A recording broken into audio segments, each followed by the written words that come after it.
when I'm angry, because oh God, I could spoil a relationship because I'm angry, because I will tell you things, terrible things.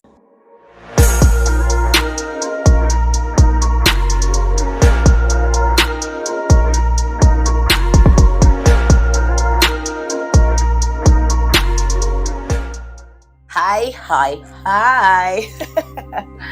Welcome back to another beautiful episode of our book reviews. I hope you are enjoying our series. If this is your first time here, welcome. Please subscribe, click the like button, and share all our content. Trust me, you will be glad that you did. If you are a returning viewer, thank you for always tuning in. We are still studying How Successful People Grow by John C. Maxwell. And in the last video, we talked about the first 3 chapters, the intentional learning, the self-awareness, and the self-esteem chapter.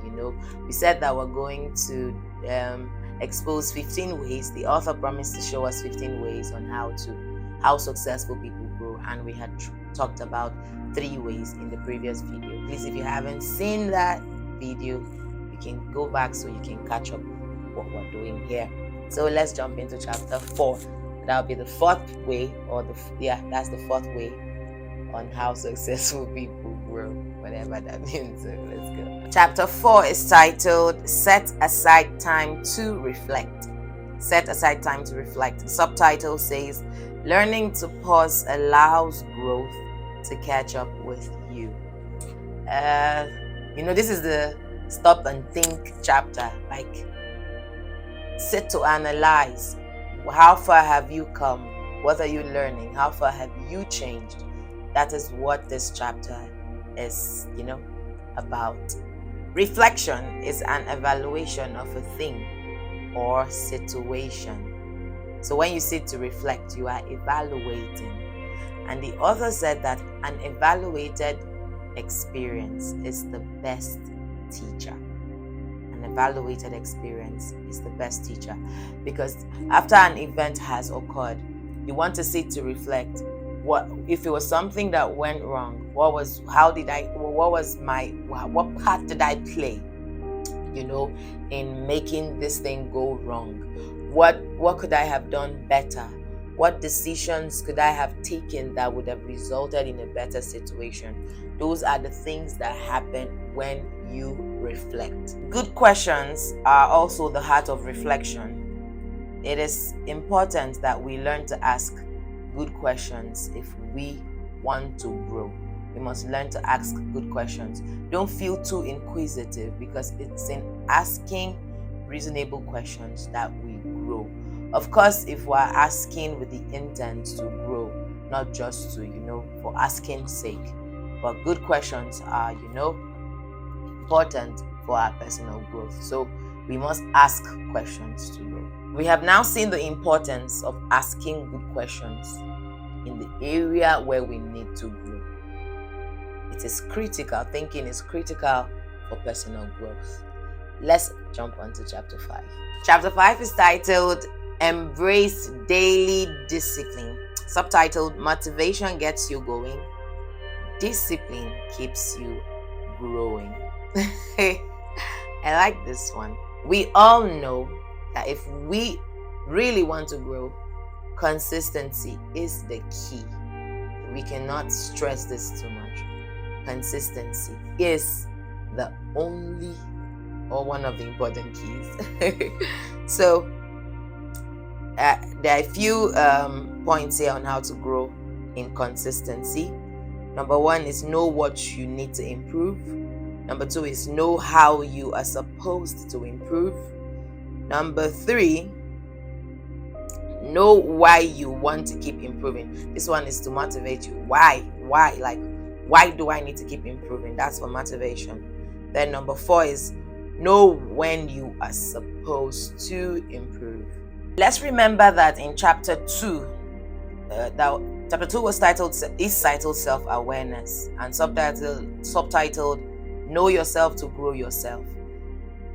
The author in this chapter talked about the various personality traits and advised us to understand where we fall and know how to, manage ourselves and know what growth methods and ethics we're supposed to, engage in. Most of us, if not everyone, has heard of the phlegms, the cholerics, the melancholies, and the sanguines. You have to find out, who am I? What category do I fall? What are the weaknesses of this personality trait? What are the strengths? Because everybody has strengths and everybody has weaknesses. Nobody is perfect. So I have to understand, where do I fall? What are the things I need to do to be able to, be better?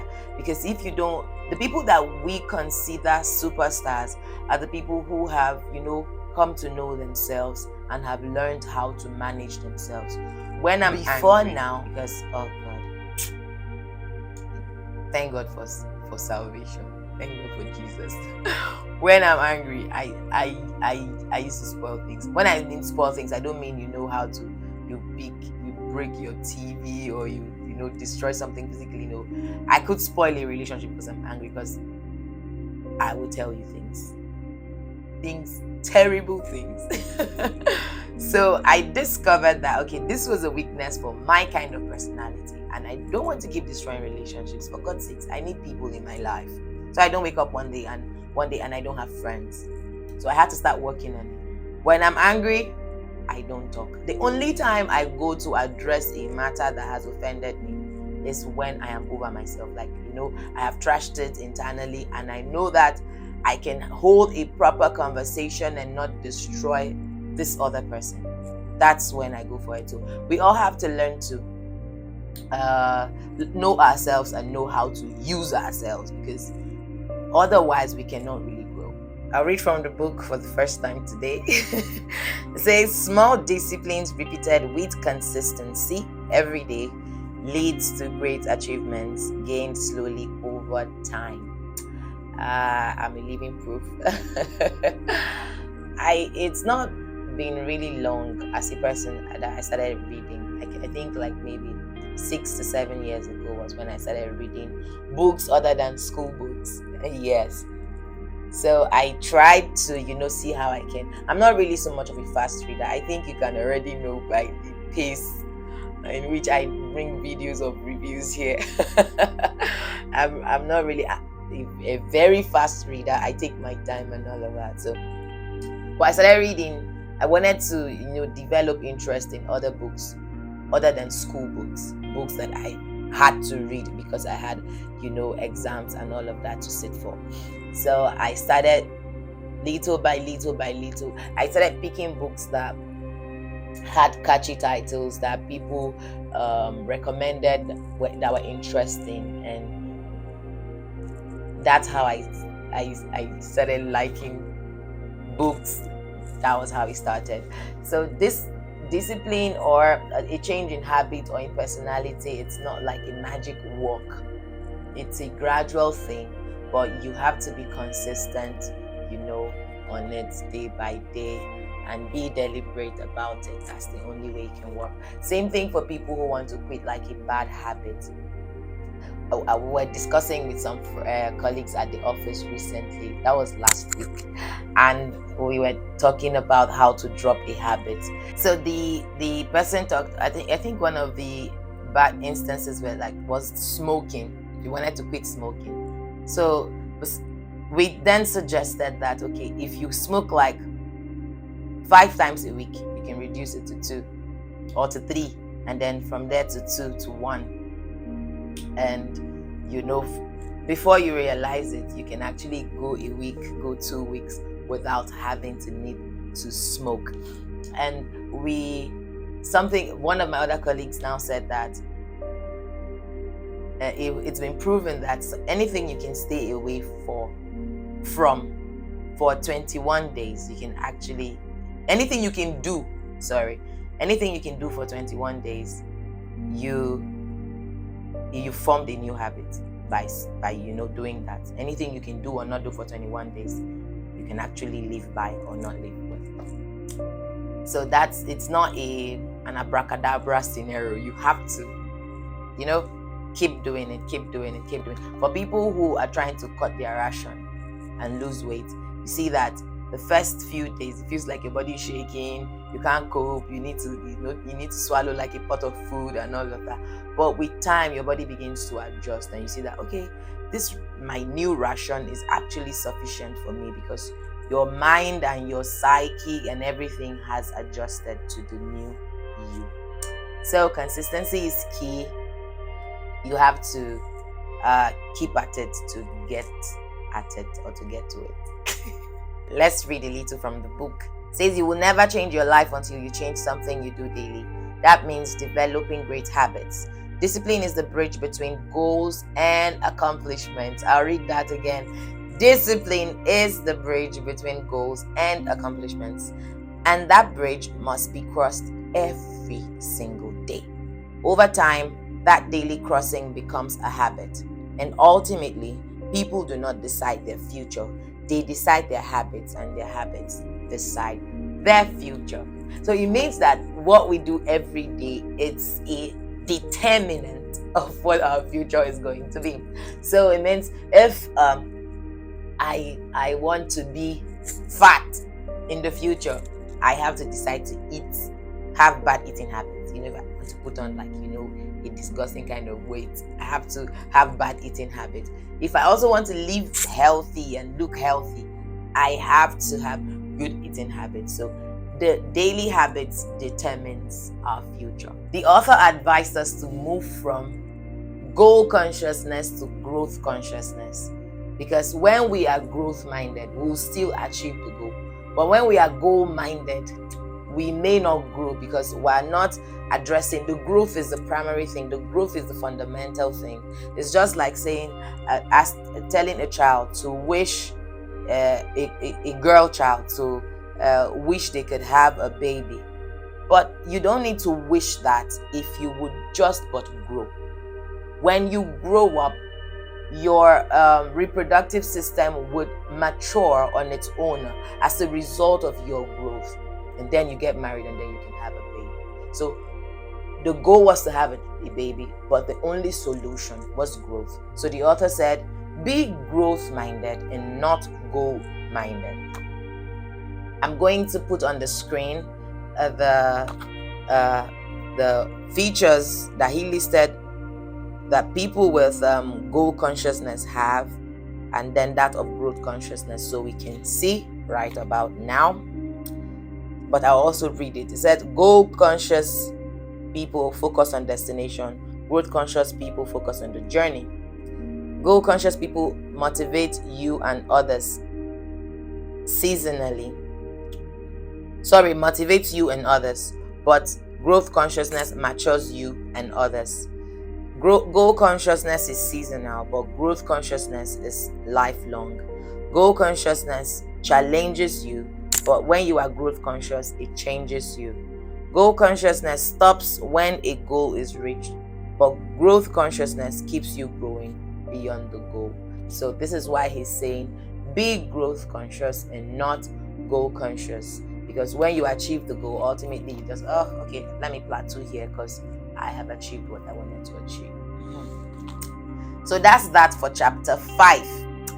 Let's see chapter 6. It says, seek out a positive environment. Subtitled, Growth Thrives in Conducive Surroundings. Yes. Let's see what we can fetch from here. Whew. Choosing an environment is very important when it has to do with growth. Some environments do not allow you to experience growth in some certain kind of areas. Whereas some would, but they are a little bit of limiting. Now, I moved out of my parents' house when I was 26. Yes, because in Africa, your parents don't let you go. They keep you until you are getting married. In fact, my dad told me, you're not leaving this house. You only leave here when you're getting married. I'm like, no, sir. The time is now. So I eventually left, and starting out on my own was not easy. There were so many challenges, so many hard times. Yeah, but I think thinking back in retrospect, it was an amazing journey, because most of the things that I am today or have learned, I wouldn't have if I was still living with my parents, because I've taken so many risks. I've done so many kind of jobs. I have been in so many kind of situations, all in a bid to find myself, and survive. But this, wouldn't have been the case if I stayed back, at my comfortable place, my parents' house, where I would be to a good percentage catered for. I just wanted to step out, to grow, to see what I can be, to discover myself, and I am really happy that I did. So we need to be able to decide what environment will support my growth. What do I need to change about my current environment to make it conducive enough for my own growth? These are important things to think about, because if you are in the wrong place, you can never grow.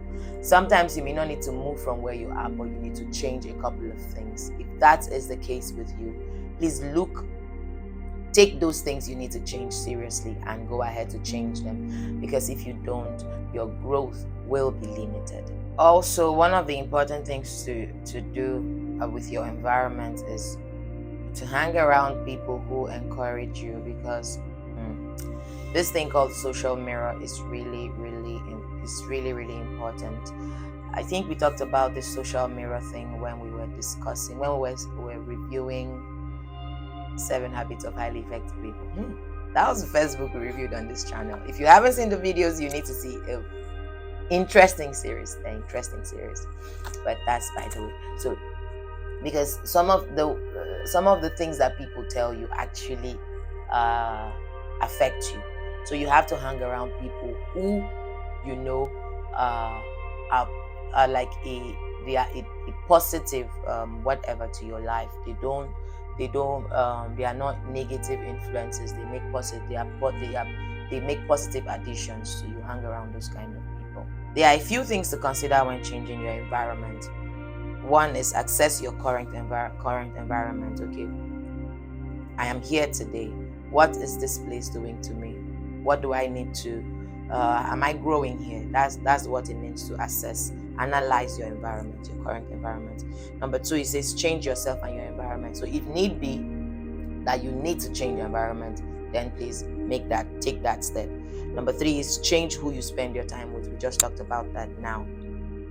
You have to have accountability partners, good accountability partners, and be careful the people you spend your time with, because where they are going is where you are headed. You may not say it, but that is what the reality is. The next one is challenge yourself in your new environment. That's number 4.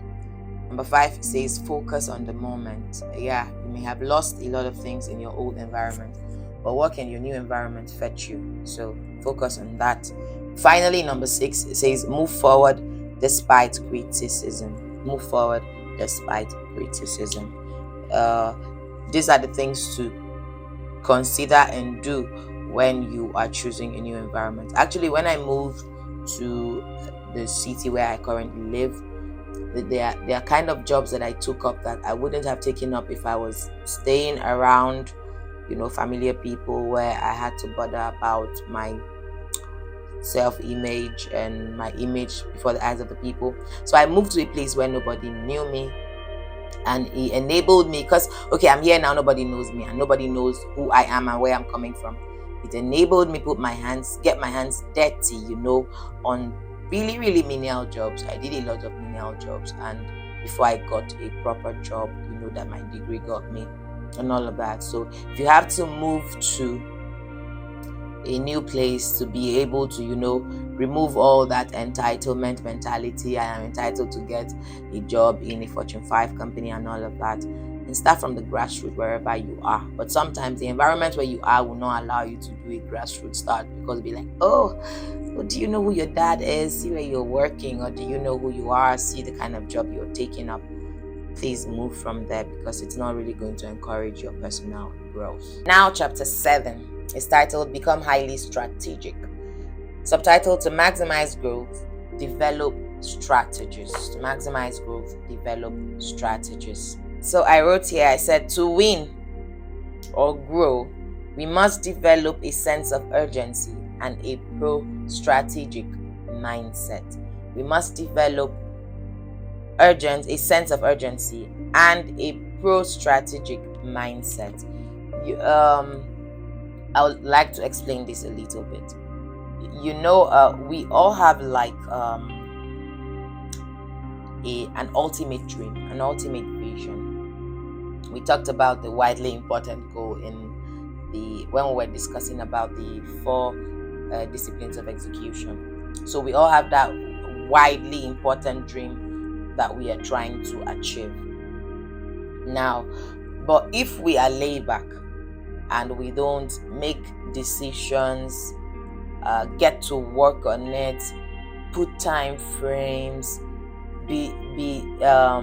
guard our space jealously by making sure that we don't allow people who would not affect us positively in our circle, by ensuring that we learn the things we're supposed to learn in order that the overall goal, which is where we're trying to get to, what we're trying to get to, is achieved, then we will never achieve it. So that's the urgency. I told us in the last video that our lives are not raised to power infinity. We are not going to be here for long. We have a limited time to stay on earth. So we have to work urgently on the things that we are working on. If you want to be a singer, what are the things you are doing to ensure that this dream and this vision of yours is actualized?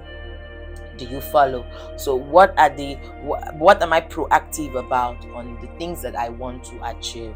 I cannot just sit down, and take a whole year to do one thing, another year to do another thing. You get old before you realize it. So work with an urgent kind. You're not in a rush. You're not in a hurry. That's not what I'm trying to say. But you are being deliberate and strategic so that you don't waste your time. You don't wake up and realize that you are 50 and you never did the things you said you were going to do. You have to plan your life. Personally, I try as much as I try, because I'm human, so I say I try. That's my disclaimer. I try as much as possible to stick to my work routine as much as I stick to my leisure routine. You know how it's the mentality of you don't work, you don't rest ideology. That's how I work. So I have to work to be able to earn my rest, because as a human being, whether I work or not, I want those days I have to treat myself to a movie, to an outing, to a snack. I want that. I do it. I make sure I don't miss it. So why should I miss the days I'm supposed to work? Because it's the work that earns me the right to have leisure. So you have to be able to plan your life that much. Don't always wait for your rest day when you have not actually done any work on your work day. I'm tempted to say praise the Lord, but I'll move. The author said, planning your life is about finding yourself, knowing who you are, and then customizing a design for your growth. We all have, thank God I remember this. For some persons, I have a few friends and colleagues who say, I work into the night. I don't work into the night. If I come back from the office and then I've had my dinner, I've freshened up, I like to sleep. I'm an early bird, so I wake up like around morning, 3-ish on a very normal day. That's when I can work. If I don't rest, if I don't take in a rest, even if it's for 3 hours in the night, there's nothing you're telling me. I can't do anything for you. Same thing happens when I'm hungry. If I'm hungry, please just give me food. I cannot tell you. I can't try to achieve anything reasonable when I'm hungry. I'll take a break and I'll find something, even if it's a little snack to eat, so that I can focus. Because I know some persons who can sustain or manage hunger. I cannot. So I know myself. So I have to customize a design that suits me. That's what I'm asking you to do. Learn yourself. We already came from chapter 2, where we have to know ourselves. That's the self-awareness chapter. Know yourself. Customize a design that fits you. If you like to jog in the morning, please do. If you're a night crawler, you like to jog in the night, exercise at night, please do. But by all means, you have to customize a design for your own life. Carve a lifestyle for yourself. When you see people you admire a lot, I like the way this person, handles themselves. They have a lifestyle and they designed it for themselves. And sometimes the lifestyle, you may take like a sample from 1 or 2 persons. These are role models or people that you admire.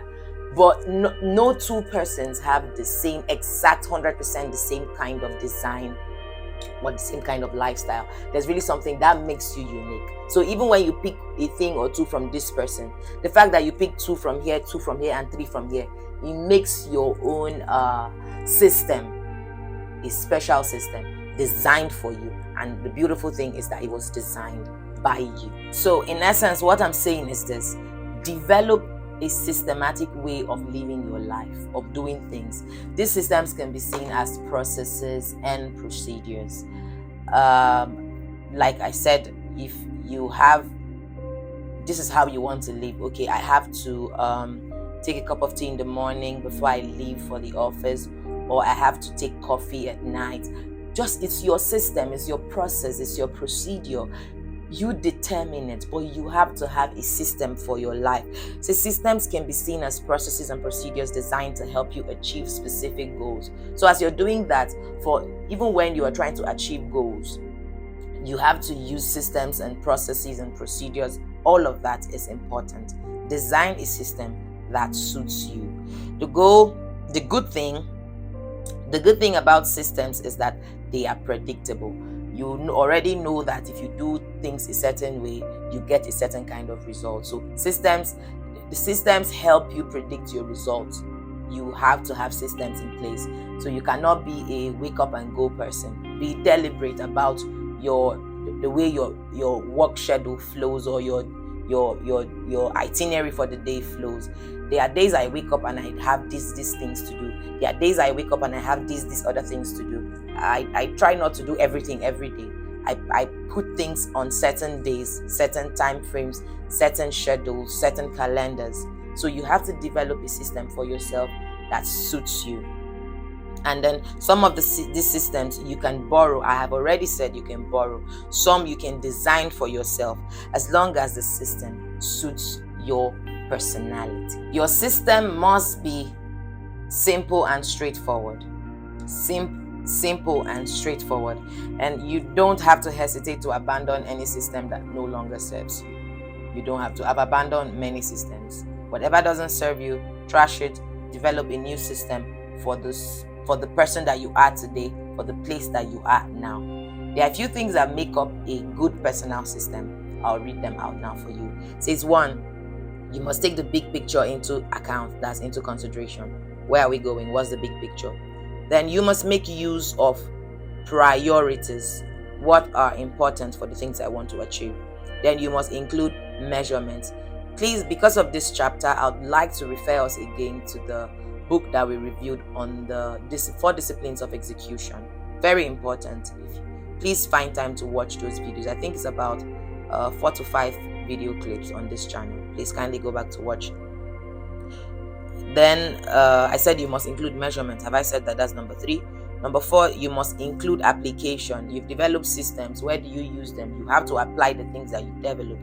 Number 5, effective systems must employ organization. Your system has to be organized, because being organized is a sense of power. You don't have to be a scattered, unorganized person. So make sure that the system you are developing or designing, employs organization, because it helps you to be efficient.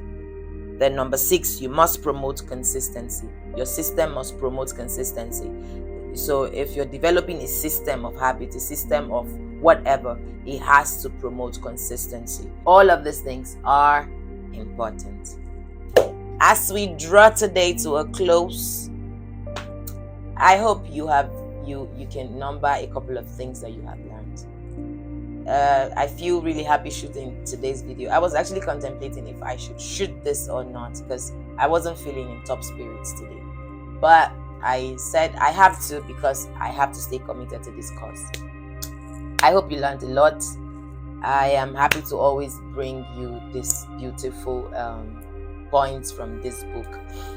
It would really be nice, even if I never get to meet you, to know that I am helping you make a positive, adjustment and modification to your lifestyle.